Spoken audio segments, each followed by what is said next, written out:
Greetings, it's me. This is a short video to recap our class from yesterday, Monday the 28th, I think, of January. We've already met twice, and you're that much closer to spring break, which is not a bad idea to keep in mind in this cold weather. Let me make this as painless and as straightforward as possible. We talked yesterday, we began with the idea that the opposite, I wrote this on the board, the opposite of life is not death, but indifference. This was a quote from the Holocaust survivor and very well-known writer Elie Wiesel. And I put this on the board and wanted to talk about it just briefly because I think that engagement with the world is one of the most exhilarating ways to live a good human life, to be engaged, to be fascinated, to be interested in the world, and to try to engage that world in some way that is appropriate for you. One of the worst ways, I think, to be in the world is to be indifferent to it. And I think that's what Wiesel is trying to get at in this quotation. The opposite of life is not death, but indifference.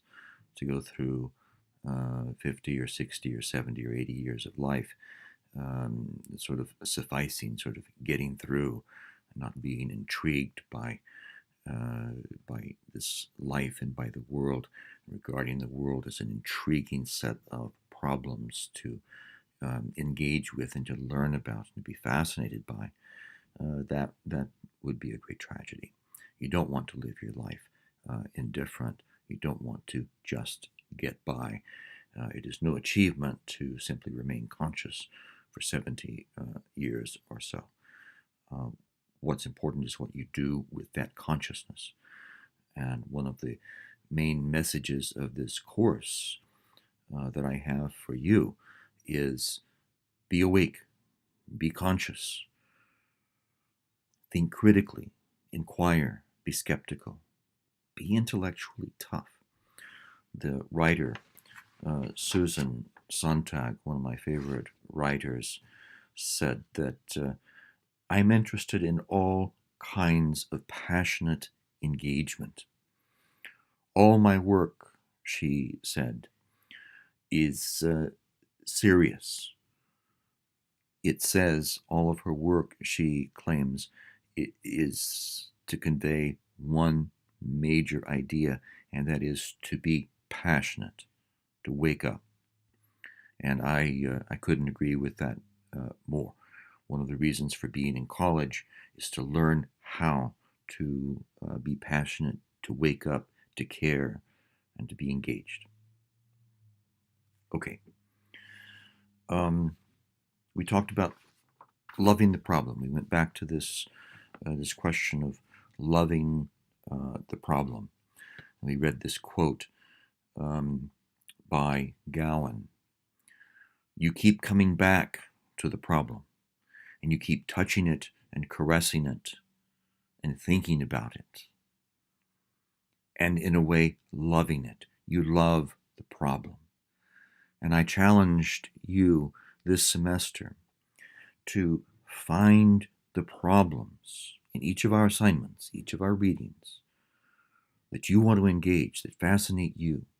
Here's the way this semester to engage the world in our work. Find problems that engage you in the readings, in the issues, the concepts that we explore. Find problems and love those problems because they intrigue you. That's extremely, extremely important to living a good human life. And this semester, in this course, practice it. Okay.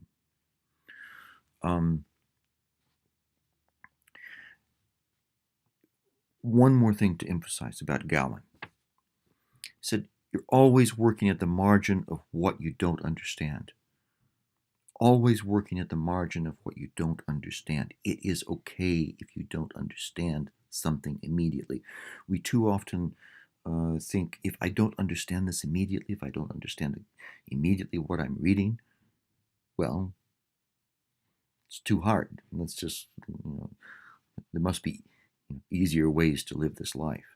Well, there are, but they're not as satisfying, and they're not as ethically sound, I don't think. We have a moral responsibility to live at the edge of what we're comfortable with so that we push ourselves to explore and to think new things, fresh things, not simply repeat what everyone else is saying, doing what everyone else is doing, giving the same response, for example, in a paper as everyone else is giving. Take risks, be provocative, take the chance that you might be wrong. It's much better to be wrong and provocative, wrong and take a risk, than to be boring. Don't be boring. Dare yourself not to be boring. If you read your writing and it's boring, do it again. Do it over. Revise it. Throw it away. Do it again. Be good. Be engaging. Be alive, and let that aliveness come through on the page. Okay.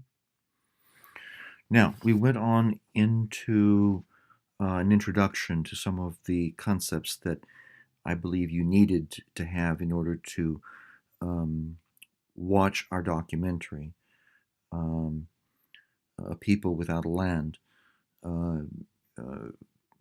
profitably.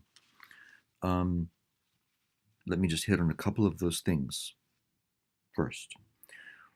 I started with the idea that one of the great tragedies of the 20th century is that reason, the great idea to come out of the European Enlightenment, that reason, with all of its promise, was not able to prevent the triumph of barbarism in the 20th century. World War I, World War II, Hiroshima, Nagasaki, the Holocaust, the Nakba, and we can talk about so many other barbarisms of the 20th century, from the genocides in Rwanda and Cambodia to the despoilation of the environment in which we're killing the planet and species are disappearing literally every week. Reason has not been able to prevent these disasters, these catastrophes. And it is two of these catastrophes that we look at this semester. Two of these catastrophes in which the roots lie of the Palestinian-Israeli conflict. One is the Shoah, Hebrew for catastrophe, the annihilation, the elimination of European Jews by the National Socialists, by the Nazis in World War II Germany, 1932, 1933 through 1945. Then the Nakba, the forcing from their land of 750,000 or so Palestinians when the State of Israel was created in 1946, 1947. We emphasized that these two things, the Holocaust and the Nakba, are not morally equivalent. We are not saying, I am not suggesting to you in any way that one is as bad or worse than the other. They represent catastrophes for their respective peoples. The Shoah for the Jewish people, and the Nakba for Palestinian Arabs living in what became the State of Israel. And it is in these catastrophes that lie the roots of the Palestinian-Israeli conflict that we now have seen for 70 years.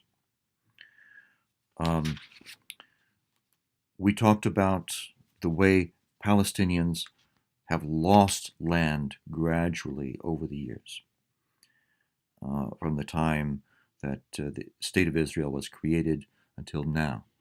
We talked about the West Bank, and located that on the map. We talked about Gaza and located that on the map. If you have any doubt about exactly where those places are, go back to those maps that are located in course documents and review that. You need to have a clear picture in your mind of where the West Bank is and where Gaza is. We talked about conditions in Gaza. In a word, they're terrible. Gaza is in many ways a one of the largest open-air prisons, if you will, not to put too fine a point on it, but it is, the conditions are awful as a result of of Israel's blockade of the Gazan Palestinians. We talked about there is no clear good guy in this conflict. It is not as though one is the oppressor and one is the victim, vice versa. There are reasons, good reasons, and we talked about this. There are good reasons why the Israelis respond as they do to the threat they perceive in the Palestinian people. And there are good reasons why the Palestinians are thoroughly angry at being dispossessed from their land. This is a very difficult, seemingly intractable conflict.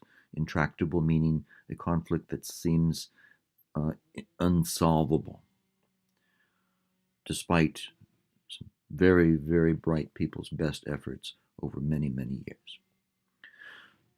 So these are not all of the things we talked about on Monday, but I think I've hit the high points. All right, so I hope this is helpful to you, and I look forward to seeing you tomorrow, Wednesday. Meanwhile, take care. See you soon.